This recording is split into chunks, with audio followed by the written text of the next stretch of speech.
नमस्कार, जय हिंद, जय भारत दोस्तों। आज मैं बात करने वाला हूँ मेरीटाइम पावर के ऊपर। मेरीटाइम पावर क्या होता है? मेरीटाइम पावर यह एक चीज है जो देश की एक एबिलिटी पावर है कि सी को आप कैसे कंट्रोल कर सकते हो, पोर्ट को कैसे कंट्रोल कर सकते हो, ट्रेड को कैसे कंट्रोल कर सकते हो, और उसके बाद आपका आता है शिप बिल्डिंग, मैन्युफैक्चर, ठीक है, थ्रू ओशन आप कैसे कैसे देश के साथ रिलेशन बिल्डअप कर सकते हो दोस्तों। ये तो हो गया छोटा सा एक डेफिनेशन दोस्तों, ठीक है। बट इसके बाद मैं बात करने वाला हूं कुछ इंटरनेशनल बॉर्डर, मतलब सी लाइन पे भी कुछ ना कुछ बॉर्डर होता है, ठीक है। उसके ऊपर आपका इकोनॉमिक जोन ये सब आता है, ठीक है। और नॉटिकल्स पे मापा जाता है उसका डिस्टेंस, मतलब इंडिया का मान लीजिए ये कोस्ट लाइन है, ठीक है। इंडिया का कोस्ट लाइन मान लीजिए आप कोलकाता पोर्ट या विशाखापत्तनम पोर्ट मान लीजिए, वहां से आपका इकोनॉमिकल जोन भी आता है, उसके बाद बेसलाइन भी आता है, टेरिटोरियल एरिया भी आता है। कहां से कहां इकोनॉमिक जोन आता है, क्या आता है, इसके ऊपर मैं बात करूंगा, क्योंकि मैरीटाइम पावर में ये सब चीजें जानना सबके लिए बहुत ही महत्वपूर्ण है, ठीक है। तो इसके बाद चलिए थोड़ा सा हम लोग एक पॉइंट के ऊपर आते हैं कि क्या क्या मतलब बॉर्डर रहता है ओशन में, क्योंकि ये जानना बहुत ही जरूरी है। हाँ, तो इसके बाद देखिए मैं इंटरनेशनल थोड़ा बॉर्डर को आपको समझाता हूँ, ठीक है, जो कि ओशन में होता है। ये समझना बहुत ही ज़रूरी है दोस्तों, ठीक है। सो इधर एक अलग से मतलब किलोमीटर से इधर मापा नहीं जाता कोई भी चीज़ को।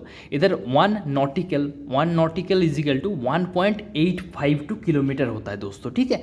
सो इसके बाद एक थोड़ा सा पॉइंट आप समझिए जो कि इधर से होता है, ठीक है। ये मान लीजिए कभी भी आप मान लीजिए इधर पे है, ठीक है। पॉइंट कीजिए मेरे मेरे दोस्तों, पॉइंट कीजिए इसको, ठीक है। इधर है, इधर से तो आप बोलेंगे नहीं कि कभी आपका डिस्टेंस इधर से भी अलग हो जाएगा, कलकत्ता से अदर अलग हो जाएगा, इधर आपका उड़ीसा से अलग हो जाएगा, ठीक है। तो ये एक चीज़ है कि आपके इधर से 12 नॉट, ठीक है, इधर से 12 नॉट, ठीक है। और एक बार सुन लीजिए, इधर से 12 नॉट नहीं, इधर से एक बेस लाइन होता है जो कि इसके आगे होता है, एक बेस लाइन क्रिएट होता है।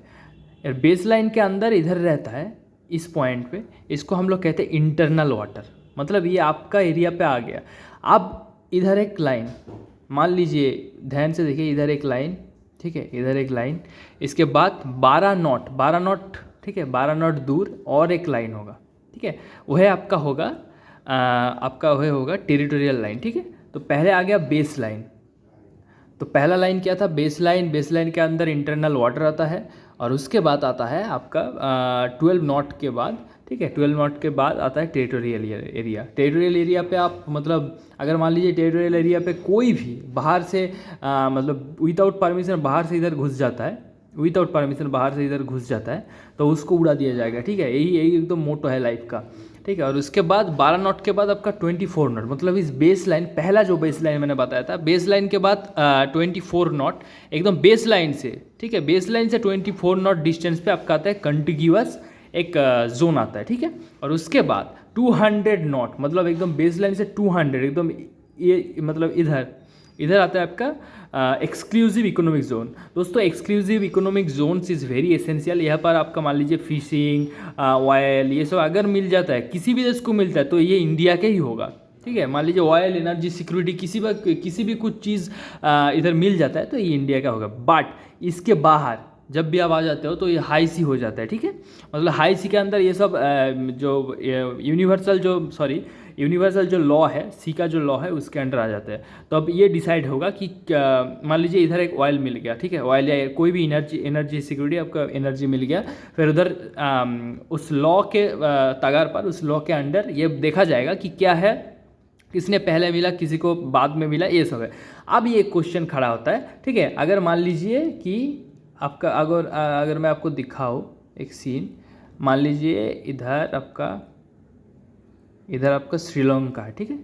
तो आप बोलेंगे कि इधर तो आप 3-4 लाइन बना दिए, ठीक है, इकोनॉमिकल जोन आ गया, ठीक है, कंटिग्यूअस जोन, फिर आपका बेस लाइन आ गया, बेस लाइन के बाद आपका टेरिटोरियल एरिया आ गया, तो श्रीलंका से कैसे डिवाइड होगी? तो श्रीलंका के अंडर आ जाएगा। तो इसीलिए ताकि कोई टेंशन ना और कॉन्फ्लिक्ट और डिस्ट्रप्टेड डिस्प्यूट ना क्रिएट हो, तो इस बीच के ठीक है। इस वाले एरिया पे देखिए, ध्यान दीजिए, इस वाले मिडिल एरिया पे, दो देश के बीच में मिडिल एरिया पे एक जोन बना दिया गया, ठीक है। बट यहाँ तक, ठीक है, आप देखिए पुडुचेरी तक, यहाँ तक पूरा सिस्टम एकदम सेम रहेगा। इधर कुछ भी चीज़ अलग नहीं रहेगा दोस्तों, इधर कोई भी चीज़ अलग नहीं रहेगा। तो ठीक है, तो यही था, मतलब थोड़ा सा ये सब जानना चाहिए मैरीटाइम पावर में क्यों, मतलब ये हर एक देश में होता है, हर एक कंट्री के पास ये होता है। मान लीजिए बांग्लादेश के पास होता है, कुछ ना कुछ जोन होता है। उसके बाद म्यांमार में भी जोन होता है, ठीक है। और इधर आपका सबसे बड़ी मतलब जो प्लस पॉइंट है ये अंडमान निकोबार है दोस्तों, ठीक है, क्योंकि इधर स्टेट ऑफ मलाक्का आता है, ठीक है, स्टेट ऑफ मलाक्का आता है। सो स्टेट ऑफ मलाक्का के दरिए पे इधर अंडमान निकोबार पे सबसे बड़ा अगर मैरीटाइम पावर ये आता है तो इसका भी ये सेम जोन होगा, ठीक है, सेम जोन। इधर फर्स्ट पहले आएगा बेस लाइन के बाद आपका टेरिटोरियल एरिया, टेरिटोरियल के बाद कंटिग्यूअस के बाद आपका आएगा economic exclusive economic zone, EEZ दोस्तों, EEZ आएगा। सो ये इंडिया के लिए बहुत महत्वपूर्ण, मतलब ये पूरा एरिया पे अगर कोई भी एनर्जी सिक्योरिटी मिलेगा तो ये इंडिया को ही मिलेगा। तो चलिए इसके बाद हम लोग बात कर लेते हैं कि why so important maritime power एक देश के लिए क्यों इतना मायने रखता है, क्यों इतना एसेंशियल है दोस्तों, ठीक है। सो आपका पहली बात ट्रेड के लिए, आप देख पा रहे हो कि 1990s के बाद कैसे ट्रेड पे इंक्रीज हुआ, देशों देश के बीच में कैसे कैसे रिलेशनशिप बिल्ड हुआ, ठीक है, थ्रू ट्रेड। और आपको पता है कि अभी ट्रेड वॉरफेयर हो रहा है। अब देखिए थोड़ा सा केस स्टडी हम कर लीजिए कि स्ट्रेट ऑफ हर्माज के ऊपर मतलब क्यों ये जियोग्राफिकली बहुत ज़्यादा महत्वपूर्ण है, ठीक है, जियोग्राफिकली बहुत ज़्यादा महत्वपूर्ण है क्योंकि दुनिया का जो इम्पोर्टेंट चोक पॉइंट है उसमें उसके अंदर आता है स्ट्रेट ऑफ हर्मुज, ठीक है। ये एक चोक पॉइंट है, मतलब एक छोटा पैसेज है, ठीक है, एक छोटा सा नैरो पैसेज है जो कि ट्रेड के मामले में बहुत ही महत्वपूर्ण है दोस्तों, ठीक है।